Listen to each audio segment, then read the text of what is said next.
Welcome to 100% math. Hello students, आप सब कैसे हैं? आई होप आप सबकी तैयारी बहुत अच्छे से चल रही है। तो नवंबर में आप लोगों के अब एग्जाम स्टार्ट होने जा रहे हैं, तो बहुत सारे बच्चों की रिक्वेस्ट थी कि हमें बताइए कि assertion and reason based MCQs जो है वो हमें कैसे सॉल्व करने होते हैं। तो ये बच्चों बहुत सिंपल चीज होती है। तो आज इस वीडियो में मैं आपको सारे चैप्टर्स की असर्शन रीजन बेस्ड एमसीक्यूज करवाने जा रही हूँ। इसमें मैं आपको बताऊंगी कि जब असर्शन रीजन क्वेश्चंस आते हैं तो उसमें से ऑप्शंस आपको कैसे चूज करने होते हैं, क्या चीजों का ध्यान रखना होता है। Everything you need to know about these MCQs will be shared in this video। ठीक है, सो ये वीडियो जो है वो क्लास 10th के लिए मोस्ट इंपॉर्टेंट है। इसमें ऑलमोस्ट मिक्स्ड चैप्टर्स के सारे चैप्टर्स के जो टर्म 1 के लिए आपके इंपॉर्टेंट है क्लास 10th के लिए, तो वो सारी MCQs यहाँ पर डिस्कस किए गए हैं। तो ये बहुत इंपॉर्टेंट वीडियो है, तो इस वीडियो को लास्ट तक जरूर देखिएगा। आइए वीडियो स्टार्ट करते हैं। तो starting with the first question, but question करने से पहले कुछ डायरेक्शंस होती हैं इन असर्शन रीजन क्वेश्चंस को सॉल्व करने के लिए। तो वो डायरेक्शंस मैं यहाँ पर आपको एक्सप्लेन कर रही हूँ, ध्यान से सुनिएगा।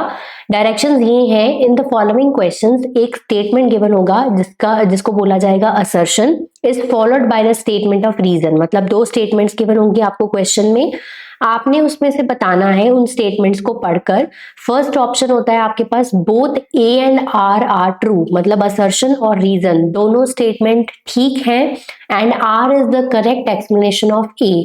तो रीजन जो है वो बिल्कुल करेक्ट एक्सप्लेनेशन है असर्शन का। ठीक है, दूसरा ऑप्शन बी होता है बोथ ए आर ट्रू, मतलब दोनों असर्शन रीजन स्टेटमेंट्स ट्रू है, बट जो आर है वो करेक्ट एक्सप्लेनेशन नहीं है ए का।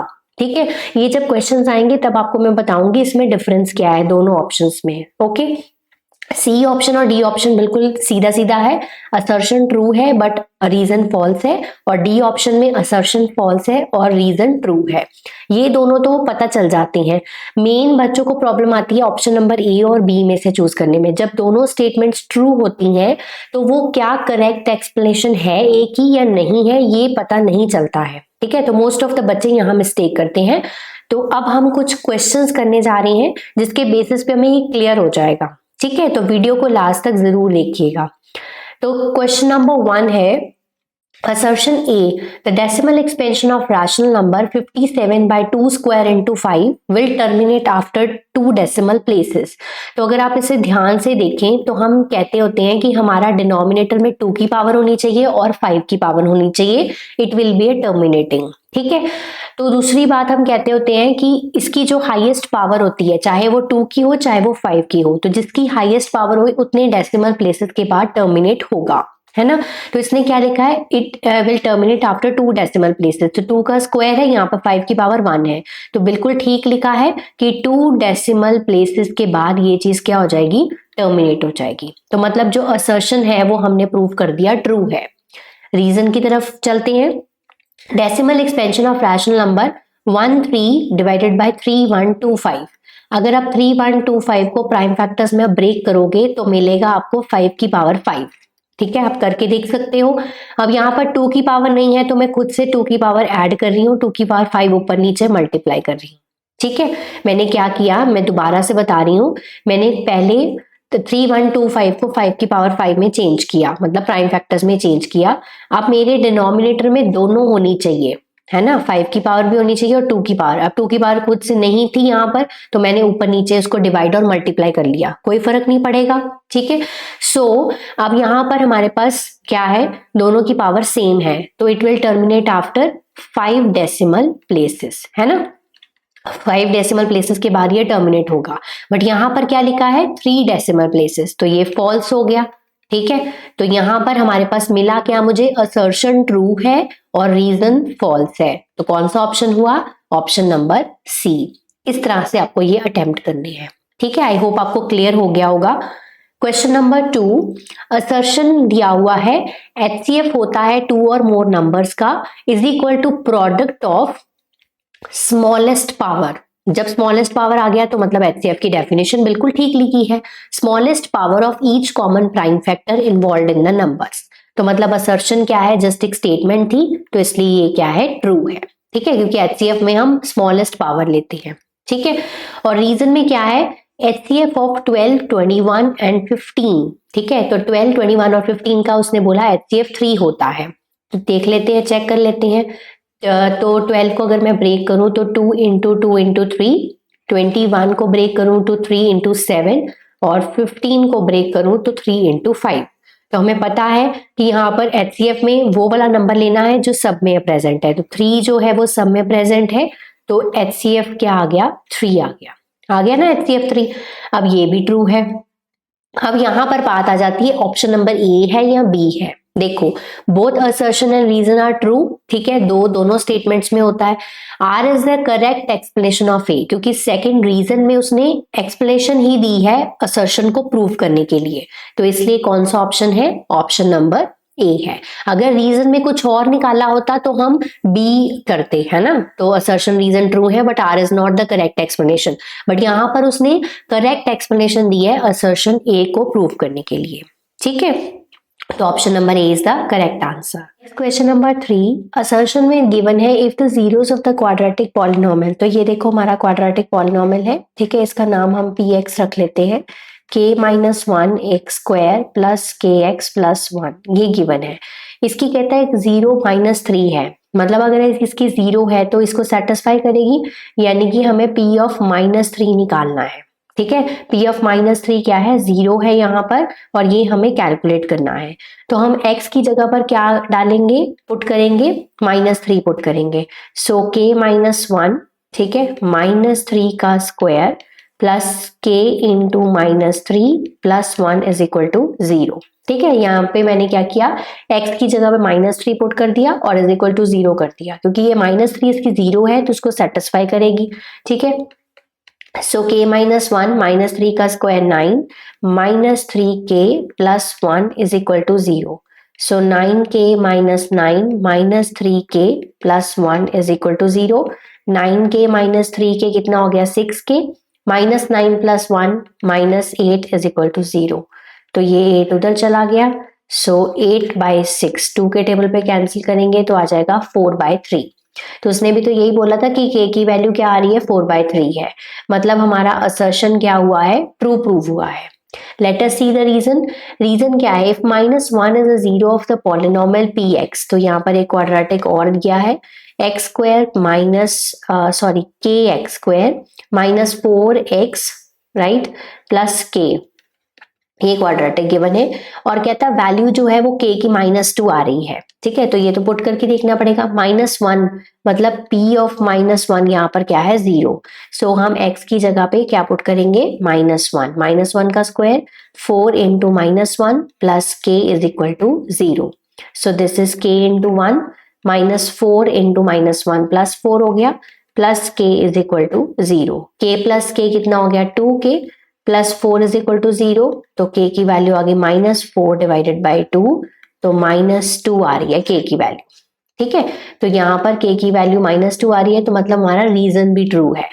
अब हमें ये देखना है हमारा आंसर ऑप्शन नंबर ए है या ऑप्शन नंबर बी है। अब दोनों असर्शन और रीजन क्या है? हमारे ट्रू है, बट यहाँ पर रीजन जो है that is not the correct explanation of A, क्योंकि दोनों क्वेश्चंस है, रीजन में ये मेंशन नहीं है कि ये इसकी वैल्यू k 4/3 क्यों आई है, इसलिए हमारा आंसर क्या होगा? ऑप्शन नंबर बी होगा। Both assertion and reason are true but R is not the correct explanation of A, क्योंकि आर और असर्शन और रीजन दोनों अलग अलग चीजें हैं यहाँ पर, ठीक है, कोई मेल नहीं है उनका, राइट।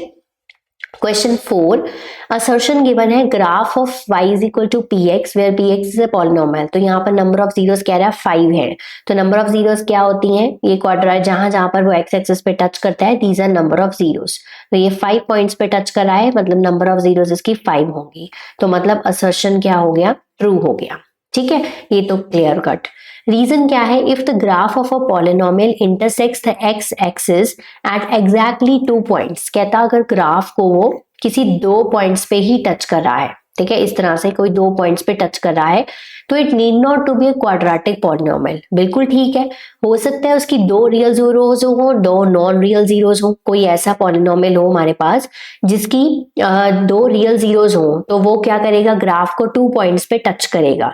बट वो जरूरी नहीं है कि वो क्वाड्रेटिक ही हो, क्योंकि वो पॉलिनोमियल हो सकता है डिग्री 4 का हो, अगर सपोज करो एक पॉलिनोमियल है x की पावर 4, x की पावर 3, एग्जाम्पल ले रही हूँ जस्ट, ठीक है। कोई पॉलिनोमियल है ऑफ डिग्री 4, इसका क्या है, दो रियल जीरोस आ रही हैं, दो रियल जीरोस है और दो कॉम्प्लेक्स जीरोस है। मतलब यहाँ पर मान लो कि दो नॉन रियल जीरोस है, कॉम्प्लेक्स रहने दो, दो नॉन रियल जीरोस है, ठीक है। तो जो रियल जीरोस है वही कट करेंगी एक्स एक्सिस पे, ठीक है, बट वो जरूरी नहीं है क्वाड्रेटिक पॉलिनोमियल हो, ठीक है। तो मेरे कहने का मतलब है कोई जरूरी नहीं है, अगर कोई ग्राफ 2 पॉइंट्स पे टच कर रहा है तो it need not to be a quadratic polynomial, ये बिल्कुल करेक्ट चीज है, ठीक है। सो ये असर रीजन भी क्या है, ट्रू है, ठीक है। अब यहाँ पर ये दोनों चीजें ट्रू है, असर्शन और रीजन, ठीक है, बट आर जो है वो करेक्ट एक्सप्लेनेशन नहीं है ए की। सो हमारा option number B is the correct answer of this question.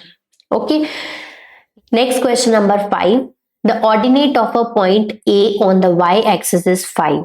तो कहता है ऑर्डिनेट ऑन वाई एक्सिस, अब वाई एक्सिस के ऊपर है तो मतलब इसका एक्स कोऑर्डिनेट क्या होगा, 0 होगा, ठीक है। एक्स कोऑर्डिनेट क्या होगा, 0 होगा, क्योंकि वाई एक्सिस पे लाई कर रहा है। तो मतलब ये जो पॉइंट ए है अगर उसका एक्स कोऑर्डिनेट 0 है और वाई कोऑर्डिनेट क्या है, 5 है, गिवन है ना। और दूसरा जो बी है उसका कोऑर्डिनेट है -3, 1। The length of A B, length का मतलब डिस्टेंस, सो ए बी का डिस्टेंस फाइंड करना है हमें। तो फॉर्मूला लगाएंगे हम सीधा, -3 - 0 का होल स्क्वायर, 1 - 5 का होल स्क्वायर। क्या किया, x1 - x2 whole square, y1 - y2 whole square, -3 का स्क्वायर -4 का whole square. So this is will be 9 + 16 √25, तो ये आ गया 5। तो इसने भी 5 यूनिट्स मेंशन किया था, तो मतलब हमारा असर्शन क्या है, ट्रू है, ठीक है। Reason, the point A27 lies on the perpendicular bisector of line segment joining the points P and Q। कहता है ये जो है ये पॉइंट इन दोनों का परपेंडिकुलर बाइसेक्टर पे लाई करता है, मतलब ये मिड पॉइंट होना चाहिए। तो हम P और Q का ना मिड पॉइंट फाइंड करके देख लेते हैं। सो P क्या है आपका 6,5 और Q क्या है आपका 0, -4। अगर ये A पॉइंट इसके परपेंडिकुलर बाइसेक्टर यानी कि बीच में लाई करता है, मतलब इसका मिड पॉइंट होना चाहिए, तो ये हम फाइंड करते हैं। सो पी क्यू का मिड पॉइंट फॉर्मूला लगा के x1 + x2 divide by 2, y1 + y2 divide by 2, 6 + 0 divided by 2, 5 - 4 divided by 2। तो 6 डिवाइडेड बाई 2 हो गया और ये 1 डिवाइडेड बाई 2 हो गया, 3,1/2 ये आ रहा है इसका मिड पॉइंट। बट यहाँ तो कुछ और ही मेंशन्ड है, A2,7 मेंशन्ड है, ठीक है। या फिर एक और तरीका है इसको चेक करने का, आप पी ए का डिस्टेंस चेक कर लो और पी ए क्यू का डिस्टेंस चेक कर लो। अगर तो ये दोनों बराबर हुए तो मतलब ये इसके परपेंडिकुलर बाइसेक्टर पे लाई करता है, मतलब मिड पॉइंट है। तो वो इतना लंबा चौड़ा आपको करने की जरूरत नहीं है, आप सीधा मिड पॉइंट फाइंड करके देख लो। मिड पॉइंट अगर वो सेम नहीं आ रहा है तो मतलब ये जो हमारा रीजन गिवन है वो क्या है, फॉल्स है। यहाँ पर असर्शन ट्रू है और रीजन क्या है, फॉल्स है।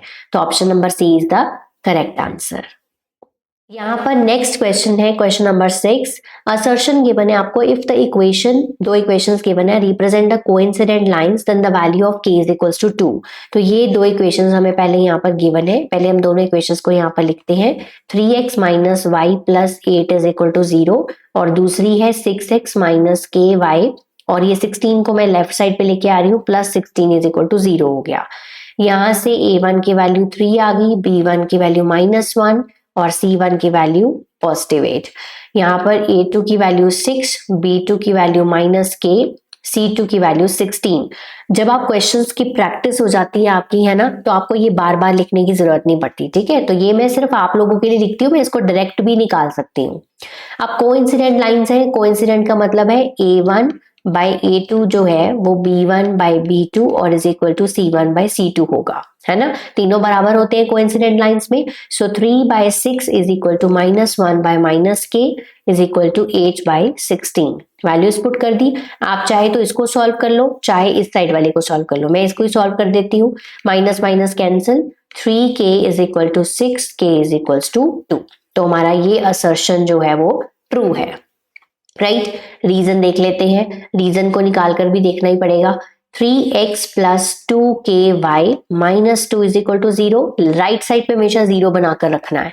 और दूसरी इक्वेशन गिवन है 2x + 5y + 1 is equal to 0। यहाँ पर a1 की वैल्यू 3, ठीक है, A1 की वैल्यू है 3, B1 की वैल्यू है 2k और C1 की वैल्यू है -2। यहाँ पर A2 की वैल्यू है 2, B2 की वैल्यू है 5, C2 की वैल्यू है 1। ठीक है, सो यहाँ पर कह रहा है पैरेलल लाइंस है। सो पैरेलल लाइंस के केस में कैसा होता है, A1 by A2 is equal to B1 by B2 but not equal to C1 by C2। ये चीज होती है पैरेलल में।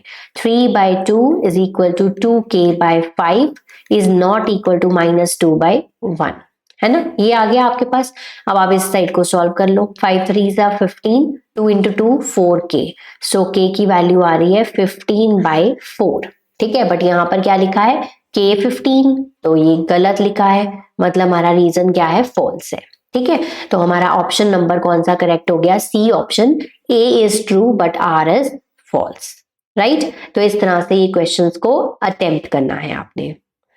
क्वेश्चन नंबर 7, असर्शन में गिवन है इफ इट 2 राइट ट्रायंगल्स। तो यहाँ पर ना कोई 2 राइट ट्रायंगल्स हैं, तो मान लेते हैं this is right triangle ABC। ठीक है, सो यहाँ पर दूसरा राइट ट्रायंगल है PQR। ठीक है, तो राइट एंगल ट्रायंगल्स हैं, तो मतलब एक एक एंगल उनका 90 डिग्री होगा। One of the acute angles of one triangle, मतलब one of the acute angles, तो A और C एक्यूट होंगे, P और R एक्यूट होंगे। तो वन ऑफ की बात की है, तो मैं A और P की बात कर लेती हूँ।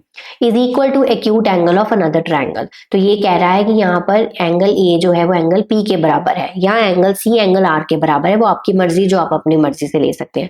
Then the triangles will be similar. बिल्कुल ठीक है, क्योंकि अगर राइट एंगल ट्रायंगल्स है तो इनके ऑलरेडी एक एक एंगल तो 90 डिग्री है, और दूसरा उसने दे दिया कि एक एक्यूट एंगल दूसरे एक्यूट एंगल के बराबर है, तो बाय AA सिमिलैरिटी ये ट्रायंगल सिमिलर होंगे ही होंगे।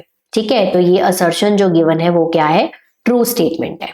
ठीक है, reason, if the ratio of the corresponding altitudes of two similar triangles is 3/5, ratio of the areas, तो अगर मान लेते हैं कि area of one triangle, triangle number 1, और एरिया ऑफ ट्रायंगल नंबर 2 क्या होता है, it is equal to the square of the corresponding sides. ठीक है, तो अगर ये साइड है 3/5 तो उसका स्क्वायर होना चाहिए, यानी कि 9/25 आना चाहिए।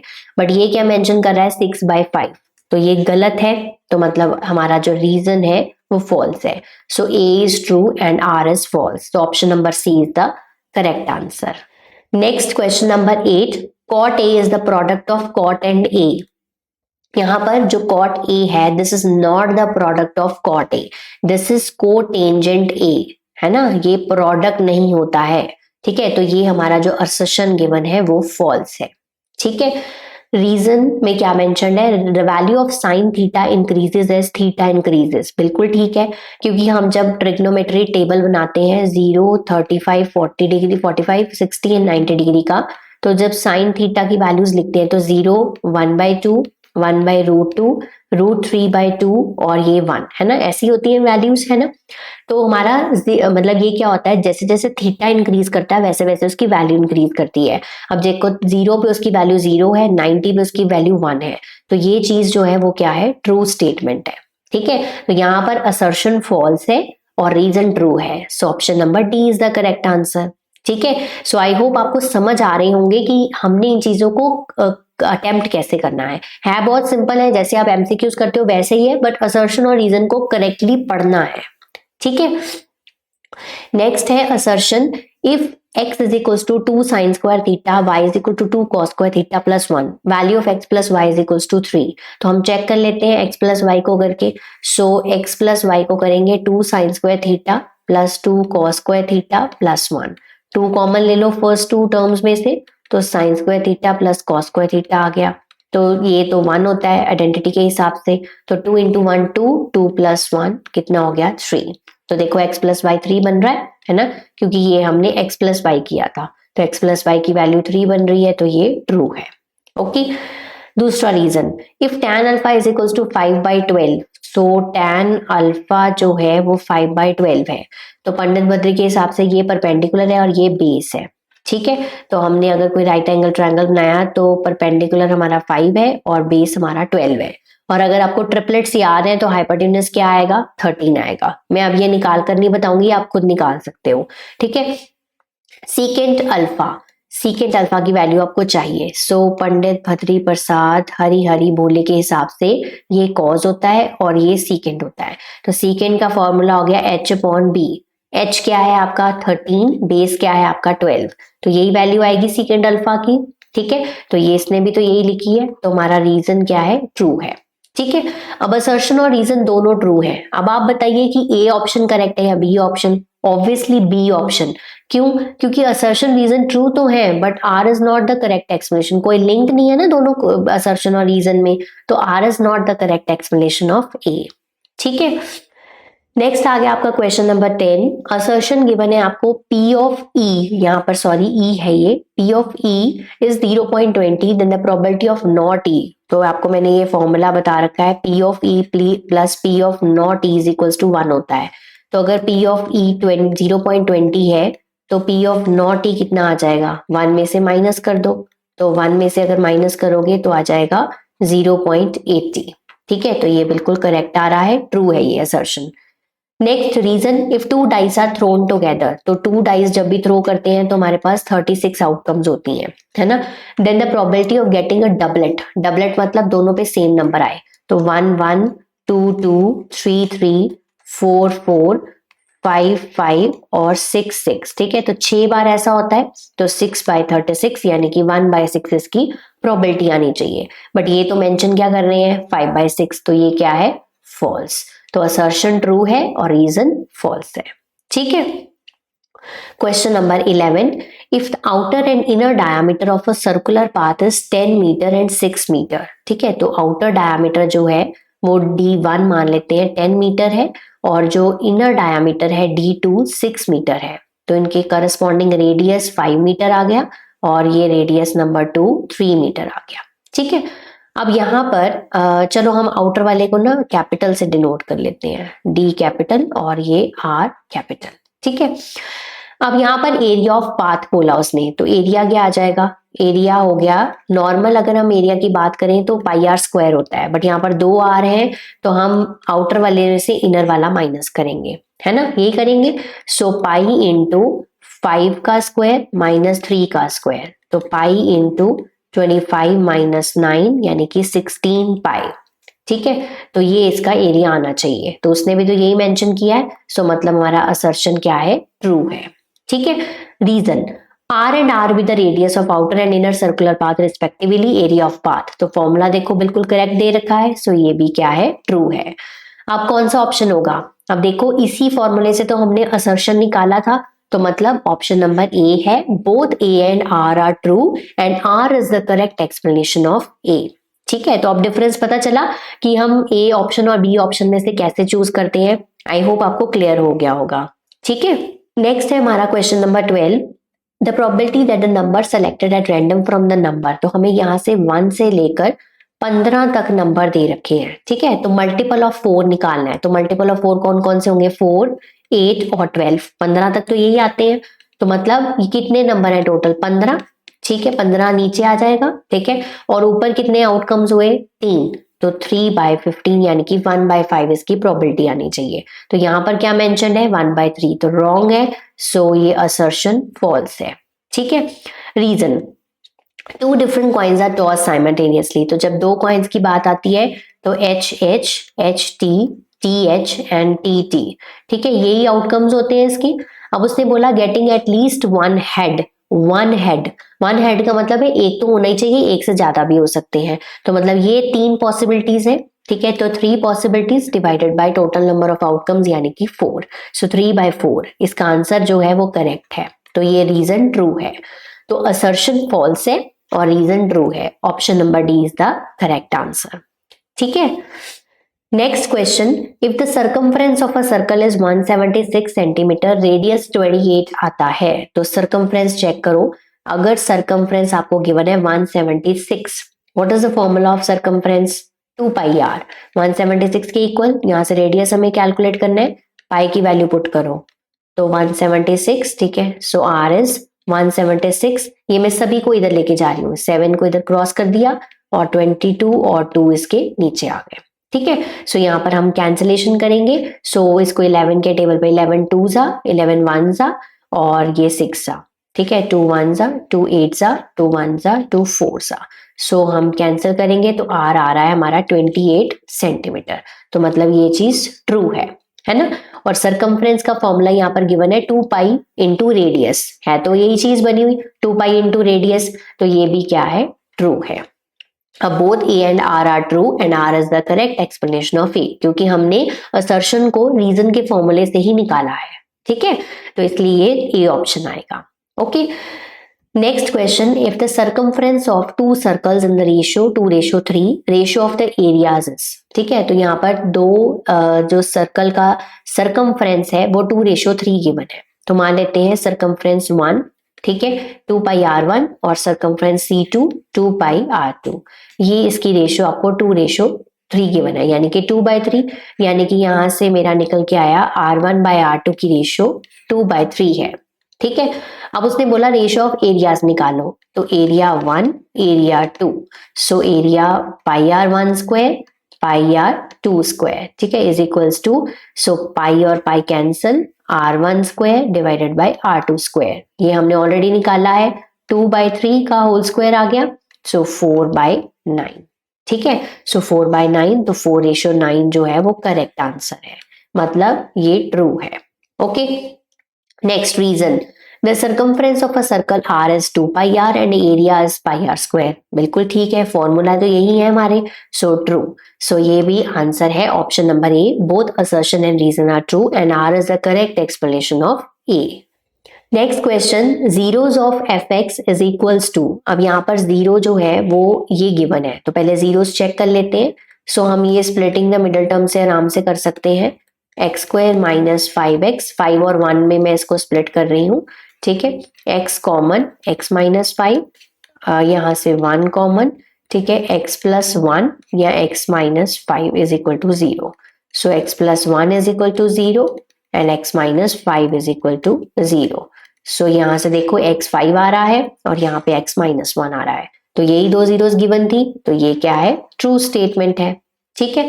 Reason, the polynomial who zeros are, अब यहाँ पर एक पॉलिनोमियल है जिसकी ये दो जीरोस गिवन है, तो लेट मान लो अल्फा 2 प्लस √3 है, बीटा 2 माइनस √3 है, और ये हमारा क्वाड्रेटिक है, ठीक है। अब यहाँ पर हमें चेक करना है कि the polynomial who zeros are, यही उसका क्वाड्रेटिक बनता है कि नहीं, तो हम क्या करते हैं, क्वाड्रेटिक बनाकर देख लेते हैं इन जीरोस के साथ, ठीक है, इसको तो हमने चेक करना है।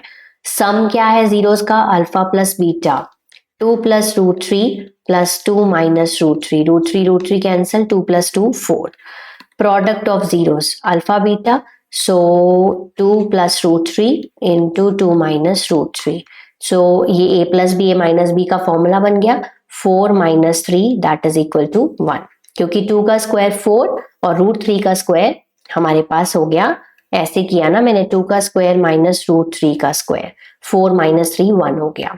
अब हमारा क्वाड्रेटिक बनाने का सिंपल फॉर्मूला क्या होता है, x square minus sum of zeros x plus p, product of zeros, ठीक है, पुट करो values, 4x plus product of zeros क्या है 1, तो हमारा क्वाड्रेटिक क्या बन रहा है इन दो जीरो से, x square minus 4x plus 1, पर यहाँ 7 गिवन है, तो इसलिए ये क्या है, फॉल्स स्टेटमेंट है, तो असर्शन ट्रू है, रीजन फॉल्स है, option number C is the correct answer.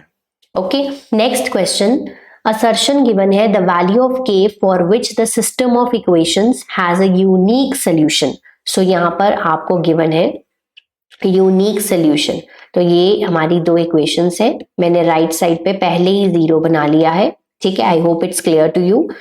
a1 की वैल्यू k है, b1 की वैल्यू -1 है, c1 की वैल्यू -2 है, a2 की वैल्यू 6 है, b2 की वैल्यू -2 है, c2 की वैल्यू -3 है, ठीक है। अब यूनिक सोल्यूशन के लिए a1/a2 is not equal to b1/b2 होता है ना, यहाँ वैल्यूज पुट करो, यहाँ वैल्यूज पुट करोगे तो क्या आएगा, k/6 is not equal to -1/-2, यही आएगा, इस 6 को इधर ले जाओ, k is not equal to -1 multiply by 6 divided by -2, minus cancel, और 3, k is not equal to 3, ये आंसर आ रहा है ना। तो यहाँ पर उसने क्या कहा, the value of k for which the system of equation has a unique solution is 3, तो ये गलत हो गया, तो ये हमारा जो है वो फॉल्स स्टेटमेंट, यहाँ पर k 3 नहीं होना चाहिए, है ना, ठीक है। रीजन क्या गिवन है, यूनिक सोल्यूशन का ये बिल्कुल करेक्ट फॉर्मूला गिवन है, तो रीजन क्या है, ट्रू है, तो यहाँ पर ऑप्शन नंबर डी आएगा, assertion is false but reason is true. Next question है हमारा, if the system of equations has infinitely many solutions then 2a minus b is equal to 0। तो फटाफट से हम दो इक्वेशंस लिख लेते हैं, ये वाली 2x plus 3y minus 7 is equal to 0 पहली इक्वेशन। दूसरी equation 2ax plus a plus B into Y minus 28 is equal to 0। तो जो भी राइट साइड पे होता है मैं उसको लेफ्ट साइड पे लाकर राइट साइड पे 0 बना लेती हूँ, तो वो आसान हो जाता है। सो यहाँ पर देखो a1 की वैल्यू 2, b1 की वैल्यू 3, c1 की वैल्यू माइनस 7। ऐसे ही यहाँ पर a2 की वैल्यू 2a, b2 की वैल्यू a प्लस b और c2 की वैल्यू आ गई माइनस 28। ठीक है, अब इनफाइनाइटली मैनी सॉल्यूशंस मतलब यहाँ पर a1 by a2 is equal to b1 by b2 is equal to c1 by c2, यही चीज है। 2 by 2a then 3 by a plus b is equal to minus 7 by minus 28। Minus minus तो पहले इसकी cut कर दो। अब आप पहले इन दोनों को सॉल्व कर लो, फिर आप इन दोनों को सॉल्व कर लो। ठीक है, तो पहले यहाँ पर मैं ये वाले सर्कल को सॉल्व कर रही हूँ। 2 by 2a is equal to 3 by a plus b। So 2 से 2 कैंसिल, बचा क्या 1 by a is equal to 3 by a plus b। Cross multiply, a plus b is equal to 3a। So b is equals to 3a minus a। So b आ गया 2a के equal. ठीक है, अब यहां से अगर मैं इस 2a को या सॉरी b को इधर ले जाऊं तो यहाँ पर 0 बन जाएगा और ये 2a माइनस बी हो जाएगा। तो हमारा आंसर आ चुका है ना, देखो 2a minus B is equal to 0 ही बोला था उसने, तो ये चीज क्या है, ट्रू है। राइट, तो हमें इस पार्ट को सॉल्व करने की जरूरत ही नहीं पड़ी। ये पार्ट आपने तब सॉल्व करना है जब आपने a और b की वैल्यूज निकालनी है, अभी फिलहाल की जरूरत नहीं है। जितना नीड है उतना ही क्वेश्चन को अटेम्प्ट करना है। ठीक है, reason the system of equations, ये दो इक्वेशंस गिवन है, हैज अ यूनिक सोल्यूशन। तो यहाँ पर मैं दोनों इक्वेशंस यहाँ पर लिख रही हूँ और चेक करते हैं कि इसका यूनिक सोल्यूशन है या नहीं है। 3x minus 5y minus 9 is equal to 0, पहली ये है इक्वेशन, और दूसरी क्या है 6y minus 10y minus 8 is equal to 0। Right side पे 0 बना लिया। यहाँ से a1 की वैल्यू 3, b1 की वैल्यू माइनस 5 और c1 की वैल्यू माइनस 9, a2 की वैल्यू 6, b2 की वैल्यू माइनस 10, c2 की वैल्यू माइनस 8। अब यूनिक सोल्यूशन के लिए a1 बाई a2 जो है वो b1 बाय b2 के बराबर नहीं होना चाहिए, यही है ना, यही होता है यूनिक सोल्यूशन। अब यहाँ पर 3 by 6 is should not be equal to minus 5 by minus 10, but आपको ऐसा दिख रहा है 1 बाय 2 और दूसरी तरफ भी 1 बाय 2 आ रहा है, तो मतलब ये चीज फॉल्स है। तो यहाँ पर ये चीज जो है वो फॉल्स है, इन दोनों का यूनिक सोल्यूशन नहीं है। ठीक है, तो यहाँ पर असर्शन ट्रू है, रीजन क्या है, फॉल्स है। Okay, next question very important from coordinate geometry. 3 points A, B, C are such that AB plus BC is greater than AC, then they are collinear. Collinear के लिए क्या condition होती है, collinear के लिए होता है AB प्लस BC जो है वो AC के बराबर होना चाहिए, ग्रेटर देन नहीं होना चाहिए, ये गलत चीज लिखी है। सो ये क्या है, असर्शन फॉल्स। कोलिनियर के लिए ये कंडीशन होती है कि AB प्लस BC जो है वो AC के बराबर होना चाहिए। जैसे हमारे यहाँ पर 3 पॉइंट्स हैं A, B और C, तो AB प्लस BC जो है वो A पूरे AC के बराबर होना चाहिए, ग्रेटर नहीं होना चाहिए। ठीक है, ये फॉल्स स्टेटमेंट है। रीजन क्या गिवन है, 3 points are collinear if they lie on the straight line, ये ट्रू स्टेटमेंट है। ठीक है, तो असर्शन फॉल्स है, रीजन ट्रू है, so option number D is the correct answer. Okay, next question है हमारा the distance between the points. अब यहाँ पर देखो पॉइंट्स कैसे गिवन है, तो हमें cos 30 और cos 60 की वैल्यू पता होती है ना, ट्रिग्नोमेट्री टेबल से, वो हम यहाँ पे पुट कर लेते हैं और अपने पॉइंट्स को थोड़ा सिंप्लीफाई कर लेते हैं।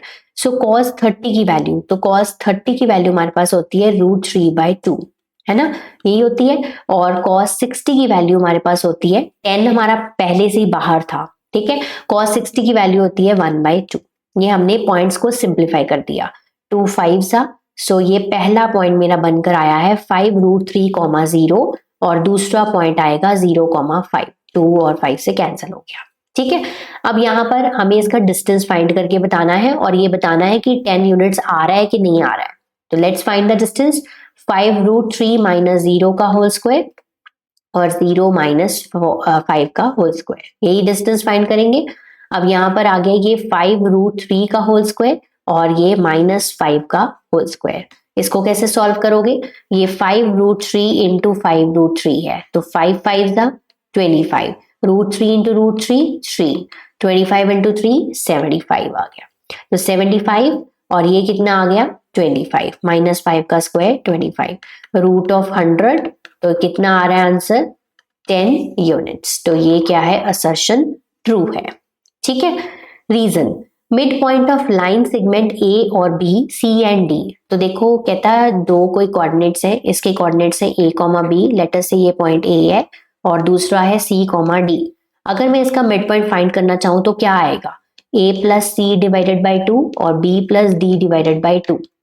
ठीक है, यहाँ पर इन्होंने कौन सा साइन यूज किए हैं? माइनस के, तो होता क्या है मिड पॉइंट में प्लस होता है, तो ये चीज क्या है फॉल्स है। ठीक है, assertion true, reason false, so option number C is the correct answer. Okay, next question, triangle ABC isosceles right angle है, right angle at C, then AB square is equal to twice of AC square. बहुत बार आपने ये देखा होगा। अब देखो triangle ABC isosceles है, राइट एंगल C पे है, तो C है राइट एंगल A और C। अब आइसोसेलेस है तो उसकी टू साइड्स इक्वल होंगी। अब हाइपोटेन्यूज तो बराबर हो नहीं सकती, सो उसकी बेस और परपेंडिकुलर इक्वल होगा। ठीक है, तो यहाँ पर हमें गिवन है AC जो है वो BC के इक्वल है। एंड अगर मैं अब अप्लाई करती हूँ पाइथागोरस थ्योरम, तो पाइथागोरस थ्योरम क्या होगी? Hypotenuse square is equal to base square plus perpendicular square. हमारा बेस और परपेंडिकुलर इक्वल है, तो मैं BC की जगह पर AC लिख सकती हूँ। सो AB स्क्वायर जो है वो ट्वाइस ऑफ AC स्क्वायर के बराबर आ जाएगा। ठीक है, ये हमारी थ्योरम्स ही होती हैं, सो ये ट्रू है। Reason, in a right angle triangle the cube of hypotenuse is equal to sum of squares of other two sides। यहाँ पर अगर क्यूब की जगह पर स्क्वायर लिखा होता तो ये करेक्ट होता, बट ये अभी क्या है फॉल्स स्टेटमेंट है। So assertion true, reason false, C option is correct. Next question, in a rhombus of side 15 centimeter one of the diagonals is 20 centimeter long। So let us draw a rhombus first. ठीक है, just एक rhombus एक square की तरह ही होता है। ठीक है, तो हम इसको इस तरह से ड्रॉ करके देख लेते हैं अपनी कन्वीनियंस के लिए। ठीक है, रोम्बस की आपकी जो साइड है वो 15, तो रोम्बस की सभी साइड्स बराबर होती हैं, तो 15 सेंटीमीटर का ये क्या है रोम्बस है। वन ऑफ द डायगनल्स, तो one of the diagonals 20 centimetre उसका गिवन है। दूसरा डायगनल भी होता है यहाँ पर, तो डायगनल्स इसके इंटरसेक्ट करते हैं। ठीक है, तो ये 20 जो है वो 10 में स्प्लिट हो गया। ठीक है, तो लेंथ ऑफ सेकंड डायगनल जो है वो कहता है 10√6 आ रहा है, तो हम चेक कर लेते हैं। Let us check from this. ठीक है, लेट अस से ये O पे इंटरसेक्ट कर रहे हैं, O पे इंटरसेक्ट कर रहे हैं, ये हमारा ABCD रोम्बस है, इंटरसेक्ट 90 डिग्री पे, ये सारे एंगल्स 90 डिग्री होते हैं, तो हम ट्रायंगल ले रहे हैं AOB फर्स्ट। ठीक है, तो इन ट्रायंगल AOB में पाइथागोरस लगा रही हूँ। 15 का स्क्वायर इज इक्वल टू 10 का स्क्वायर प्लस AO का स्क्वायर, 225 माइनस 100, ये 10 का स्क्वायर मैं सीधा इधर ले आई, AO स्क्वायर 125 AO का स्क्वायर। तो अगर मैं इसको 125 रूट हो गया, तो इसका अगर रूट सॉल्व करूंगी तो दिस विल बी 5√5। ठीक है, आई होप मुझे ये करने की जरूरत नहीं है, अब ये तो आपको आता ही होगा, 5√5 है। ठीक है, अब AO की वैल्यू 5√5 है, बट मुझे डायगोनल AC की फाइंड करनी है, तो ट्वाइस कर दो उसका, 2 इंटू 5√5 यानी कि 10√5 सेंटीमीटर। ठीक है, इसने क्या मेंशन किया है 10√6, तो ये गलत है। ठीक है, तो असर्शन क्या आ गया फॉल्स आ गया। ठीक है, reason, the sum of the squares of the sides of the rhombus, तो आप देखो कि साइड ऑफ द रोम्बस का जो स्क्वायर का सम है ना, वो sum of square of its diagonals के बराबर है, तो ये चीज तो क्या है ट्रू है, तो रीजन ट्रू है और हमारा असर्शन फॉल्स है। तो option number D is the correct answer of this question. So this is all about today's video. I hope ये क्वेश्चंस आप लोगों को क्लियर हो गए होंगे कैसे हमें असर्शन रीजन क्वेश्चंस को सॉल्व करना है। तो कोई भी डाउट हो तो प्लीज कमेंट सेक्शन में कमेंट कर दीजिए, मैं उसका आंसर आपको जरूर दूंगी। तब तक आप इसको प्रैक्टिस करिए, रिवाइज करिए। Have a nice day to all of you.